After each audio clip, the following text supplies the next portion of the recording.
This week, we marked a sombre anniversary, a year since we entered lockdown. It was an unprecedented act of collective sacrifice for collective well-being, and we know the impact that the pandemic has had on ourselves and on each of our fellow citizens. It's touched every aspect of our lives. So many lives lost, so many important moments forgone, and so many businesses impacted. But there is hope on the horizon. Vaccines developed at record speed by global teams of scientists are being deployed at a phenomenal rate by our NHS. There's a light at the end of the tunnel, and that light is getting brighter and brighter every day with every vaccine. But as we emerge from lockdown, we face choices. Choices about the kind of country we want to be. Choices about who we trust to lead that recovery. And choices about the values that should underpin our decisions. We've come through the most challenging of times together, and we've got to rebuild together, looking ahead with a shared ambition to use all that we have and all that we are to be a more just country, a fairer country, a more prosperous country. Our economic recovery lies at the very heart of our ambitions. It's the strength of our economy, the wealth of our natural resources and the ingenuity of our people that will power Scotland's recovery. In the last year, we've used all our resources and more to support businesses, from the small fishing boat in Kyle to the hotel in Dumfries. Small and medium-sized businesses are the backbone of the Scottish economy. They create the jobs. They keep the communities going. They are the entrepreneurs and the pioneers. They are the drivers of economic prosperity. And that's why we put in place £3 billion of financial support in Scotland to act as a lifeline, much of it unavailable elsewhere. We tried to reach as many of the excluded groups as possible: the newly self-employed and the sole traders, the hairdressers and the driving instructors, the soft play centres and the brewers.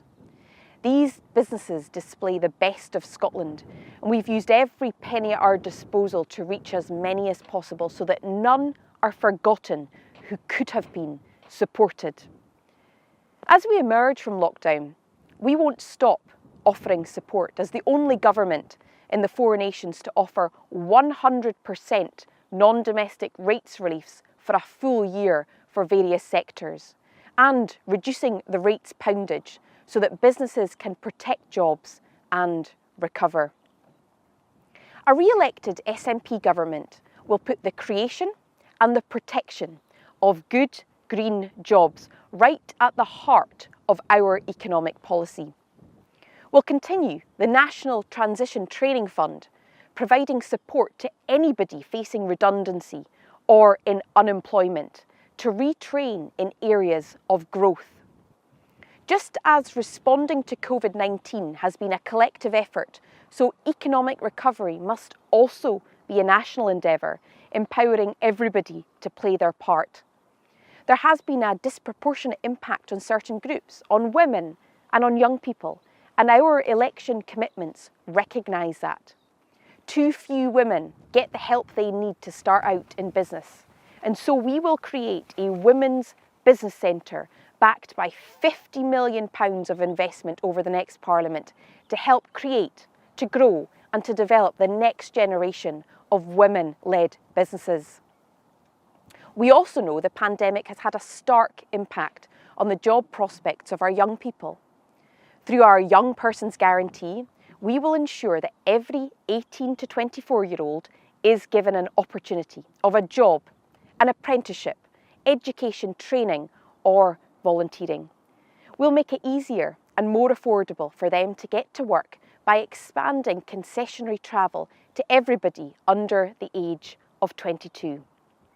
And in recognition of the impact COVID has had on the lives and the opportunities for young people, particularly those entering the jobs market for the first time, we will increase the age at which young people become eligible to pay council tax, raising it from 18 to 21 years old.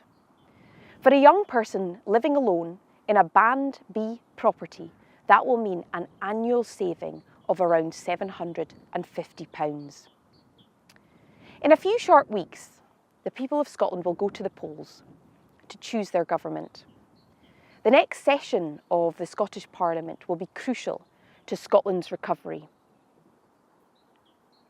Some people might say we should put economic recovery before independence, but you can't have one without the other. For a strong, robust green recovery, we need independence. Why? Well, because quite simply, we know what happened last time the Tories were in charge of economic recovery. After the crash of 2008, the Tories embarked on a decade of austerity, balancing the books on the backs of the most vulnerable in society. In fact, Rishi Sunak, the Chancellor, is on record as saying that austerity was absolutely right. That's the austerity that delivered the bedroom tax, the undignified welfare system, the painfully slow economic growth and low levels of productivity. And Labour offer no hope for a change and direction at Westminster. Austerity will undermine economic recovery. It will deepen inequalities. And the thing is, it doesn't have to be that way. Scotland has all the natural wealth, the talent, the ingenuity and the resilience to do things better. Our ambitions should be bigger than just mitigating the Tories' economic incompetence and brutal welfare policies, and they are. But be in no doubt, because without the powers of independence, it will be a Tory government that undermines our recovery. Our country is rich. It's rich with natural resources, which drives economic growth and raises revenue for our public services. Take our internationally renowned food and drink sectors, grown by our farmers and crofters, caught by our fishermen, distilled by the experts. From whisky to seafood, we're home to world-class produce. In the last 10 years, we've seen exponential growth in our exports, valued at £6.3 billion. Yet exports have been stymied and seafood has rotted as it waited to cross the channel to European customers. Scotland didn't vote for that. Scotland didn't vote for a Brexit that's harming our global exports, creating layers of bureaucracy and costing us jobs. Or take our wind and our rain, which is powering Scotland. Just this week, it was announced that our renewable energy met 97% of Scotland's electricity demand last year. That compares with only 25% in 2010. Our wind and our water are keeping the lights on. Our renewable energy output has quadrupled in the last 10 years. That's enough power for the equivalent of nearly 9 million households. Alongside the obvious energy benefits, there are the financial benefits too. Onshore revenues continue to grow in Scotland, rising by over £1 billion in 1920. With the need to decarbonise the way we travel and heat our homes, there's potential to unleash even more of Scotland's immense renewables potential, driving green growth and creating thousands of jobs. But that potential is being curtailed by Westminster energy policy, where a wind farm in Scotland will face a hefty bill for each unit of power exported to the grid. Similar producers elsewhere in the UK are paid for the privilege. We've got the resources, but our potential is thwarted. Westminster rule working against the creation of jobs and investment in the renewable sector in Scotland, holding us back. When you hear the Tories talk about the broad shoulders of the Union, remember this: it isn't international aid. Scots pay tax too, but we only get it back when the Tories decide to spend it. So every time they crow about how much they're spending in Scotland, remember, we have a right to see our taxes spent in Scotland on the priorities that are important to the people of Scotland, not the priorities of Boris Johnson. Infrastructure investment is one of the key levers at our disposal, and we will use our spending power to drive a robust green recovery. Central to this will be continuing the delivery of the National Infrastructure Mission, our plan to boost annual infrastructure by 1% of GDP by the end of the next Parliament. That will deliver total investment valued at over £33 billion in the next 5 years, supporting 45,000 jobs in that period and providing benefits right across the Scottish supply chain. Our capital spending review, published in February, set out our plans for infrastructure, including £2 billion for new schools, £1.2 billion in major rail improvements and over £500 million in our City and Region Deal programme. And if re-elected, we'll go further. To inject confidence in our economy, to create jobs and to deliver infrastructure that works for households and businesses, we are committing to an ambitious programme of investment. Firstly, we'll embark on a 10-year programme to deliver 100,000 affordable homes, with 70,000 for social rent, ensuring that everybody has a safe, warm home.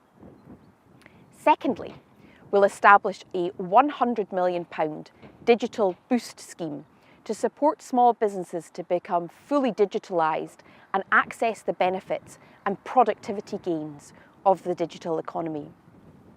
Thirdly, we'll launch a national challenge competition, providing funding of up to £50 million to the project with the greatest potential to transform Scotland's economy.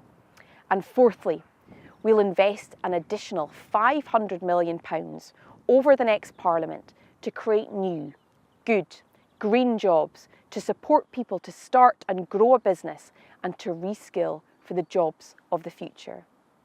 Lastly, and an important one in my part of the world, jobs go hand in hand with population retention. And so, to encourage people to move to the Highlands and to support entrepreneurs that are here already, we will create a new £20 million rural entrepreneur fund, providing grants of up to £10,000 to support the creation of 2,000 new businesses here in the Highlands. I said at the outset that there's a light at the end of the tunnel. That light is getting brighter and brighter, and we will face choices. As we emerge from lockdown, I'm sure that each of us is dreaming about hugging our friends and family, visiting our relatives, reopening our businesses. As a country, we should be ambitious about our collective future too. Scotland's economic recovery is at the heart of our ambitions, and we will commit to using every penny and every power at our disposal to invest in this country and to support businesses to create jobs.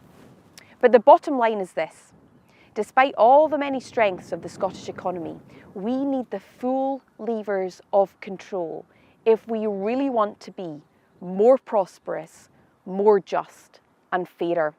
On the 6th of May, the people of Scotland will have a choice. With both votes SNP, you can elect a government that will put economic recovery and job creation at the heart of everything we do, that will reject austerity and invest in our economy, in our NHS and in our public services, and a government that will give the people the opportunity to choose independence and put Scotland's future, Scotland's recovery in Scotland's hands. Scotland, we've got the people.